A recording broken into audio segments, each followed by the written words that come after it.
Hello students, आज हम accountancy का एक बहुत ही इंटरेस्टिंग टॉपिक पढ़ने वाले हैं जो है कंपनी अकाउंट्स। कंपनी एक ऐसा बिजनेस ऑर्गेनाइजेशन है जो सामान्य भाषा में जिसको हम कहें तो टिपिकल भी है और उतना ही ज़्यादा इंटरेस्टिंग भी है, क्योंकि जो चीज़ें टिपिकल होती हैं वो इंटरेस्टिंग भी अपने आप बन जाती हैं। कंपनी क्या होती है, हम यहाँ से स्टार्ट करेंगे। तो ये कहा गया है कि वो व्यावसायिक संगठन या ऐसा बिजनेस ऑर्गेनाइजेशन जिसे भारतीय कंपनी अधिनियम 1956 या 2013 इन दोनों में से किसी भी एक्ट में या किसी भी अधिनियम में इसका अगर पंजीयन हो गया हो, रजिस्टर्ड हो गई हो ये कंपनी, तो हम उसे कंपनी कह सकते हैं। ऐसे संगठन को इंडियन कंपनी एक्ट। अब यहाँ पे क्वेश्चन है कि मैम 2 क्यों?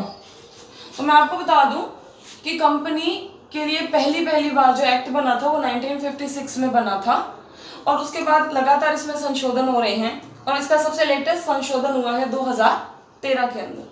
तो 2013 या 1956 इन दोनों में से किसी भी एक्ट के अंदर अगर आपके बिजनेस ऑर्गेनाइजेशन का रजिस्ट्रेशन हुआ है तो उसे हम कंपनी कह सकते हैं। कंपनी होती क्या है?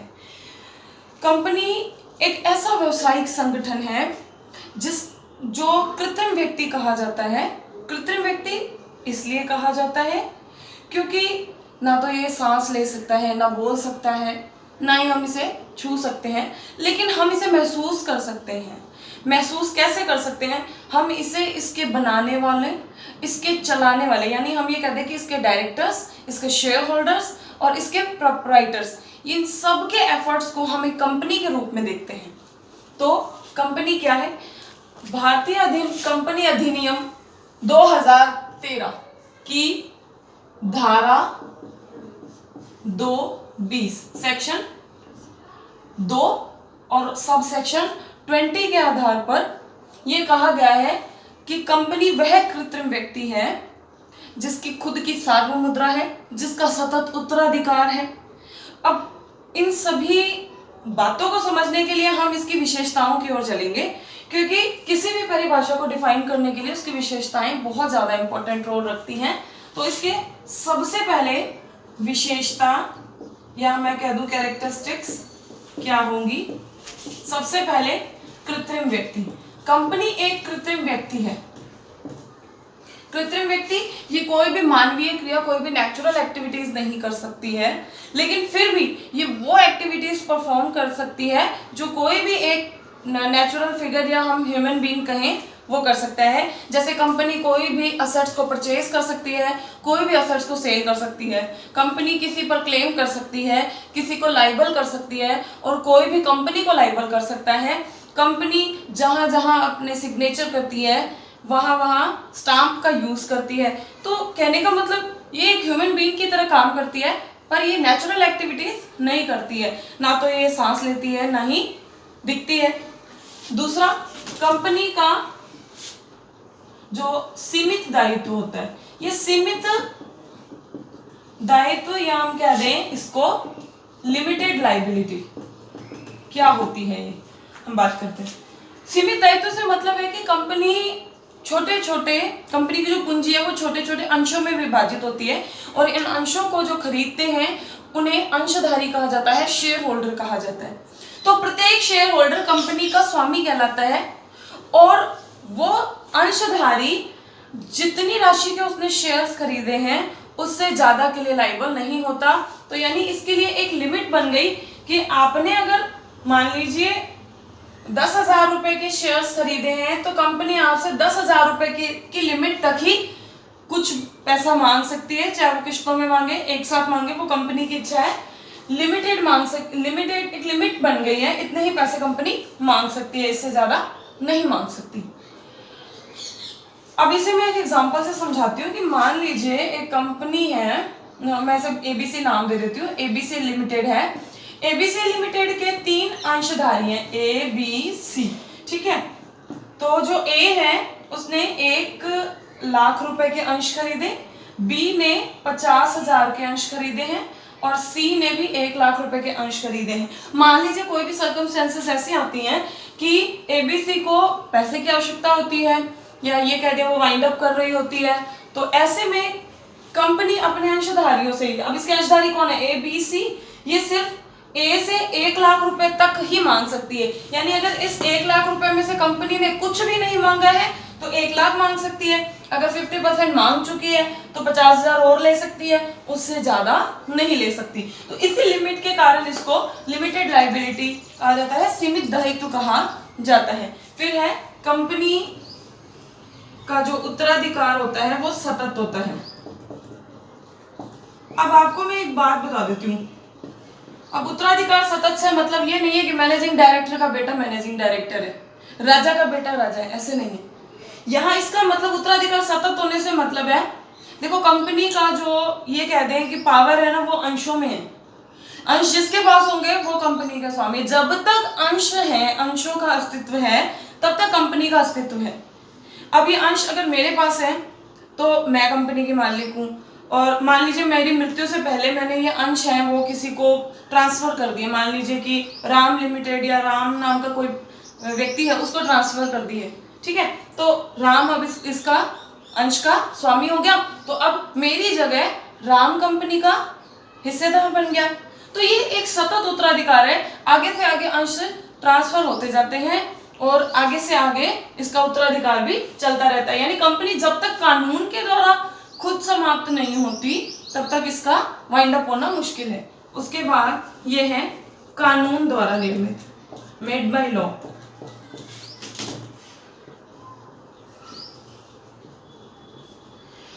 यहाँ पे ध्यान रखने वाली बात है कि कंपनी कानून के द्वारा निर्मित है। कंपनी लॉ है वो कंपनी को जन्म देता है और कंपनी लॉ ही इसे समाप्त करता है, इसे कानून बनाता है, कानून द्वारा ही इसे समाप्त किया जा सकता है। अब ये कानून मैं पहले भी आपको डिस्क्राइब कर चुकी हूँ, ये अधिनियम है, यही कानून का रूप होता है कि अधिनियम 1956 या 2013 के तहत ये बनती है और उसी के तहत ही इसका समापन होता है। इसकी पूरी एक प्रोसेस है, जिस तरह बनने की एक प्रोसेस है कि रजिस्ट्रार के पास जाना है, वहाँ पे हम लोगों को फॉर्म भरने हैं निर्धारित, हमें हमारे memorandum of association, article of association यानी आंतरिक अंतर नियम और पुनर्सीमा नियम, हमें इनका निर्माण करना है, ठीक है, और इसी के द्वारा हम आगे की प्रोसेस से हम इसे बनाते हैं और उसी प्रोसेस के द्वारा ही इसका समापन किया जा सकता है। बहुत सी विधि है, मतलब कंपनी के लिए अगर हम बोलना स्टार्ट करें तो कॉन्स्टेंटली हम आने वाली 1 महीने तक के क्लासेस में हम कंपनी के बारे में हर दिन नई चर्चा कर सकते हैं। तो कानून द्वारा निर्मित है। इसके बाद इसकी विशेषता है 2 से अधिक व्यक्ति। अब यहाँ पे ये जो विशेषता है ना, ये पार्टनरशिप में भी होती है, लेकिन इसमें थोड़ी सी अलग है, थोड़ी सी भिन्न है। भिन्न इसलिए है कि कंपनी जरूरी नहीं है 2 व्यक्ति, कंपनी एक सिंगल पर्सन लिमिटेड भी हो सकती है, यानी 1 पर्सन कंपनी, ओपीसी, जिसमें केवल एक ही व्यक्ति होता है, ऐसी भी कंपनी हो सकती है। कंपनी निजी भी हो सकती है, सार्वजनिक, यानी कि कंपनी के मैं 3 भाग मानती हूँ।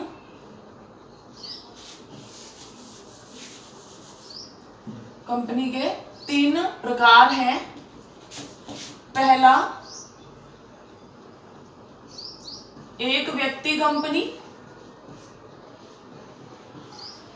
यानी 1 पर्सन कंपनी, ओपीसी। दूसरा, निजी कंपनी जिसे हम बोलते हैं प्राइवेट कंपनी। फिर तीसरा, सार्वजनिक कंपनी यानी कि पब्लिक कंपनी। अब होता ये है कि हम लोग इसको काफी हद तक ना हम जानते भी हैं और नहीं भी जानते।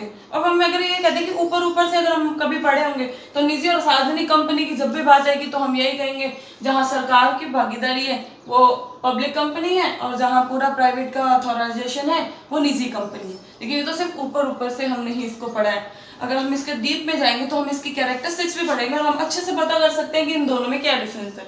आगे आने वाले टॉपिक्स में हम इसकी चर्चा करेंगे।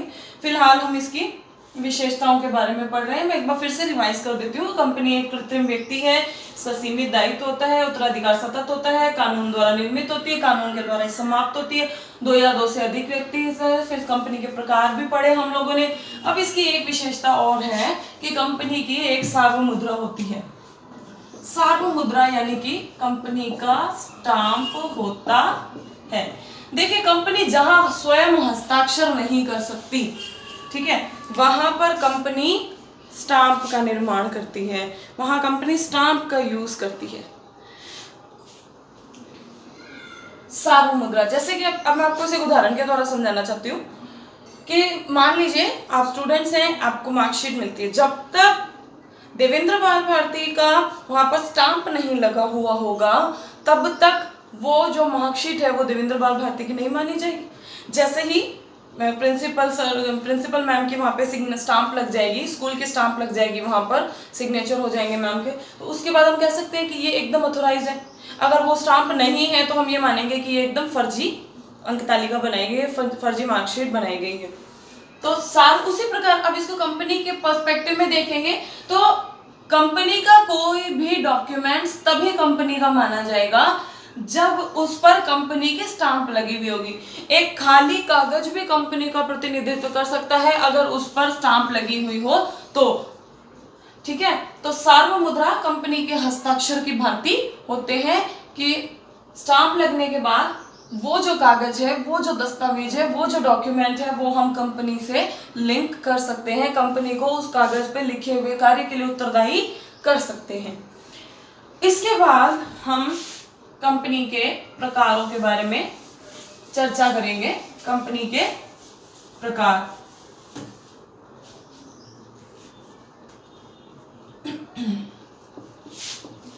हमने पहले शॉर्ट में इसके बारे में बात कर चुके हैं। कंपनी के 3 प्रकार हमने देखे थे, ओपीसी, प्राइवेट, पब्लिक कंपनी।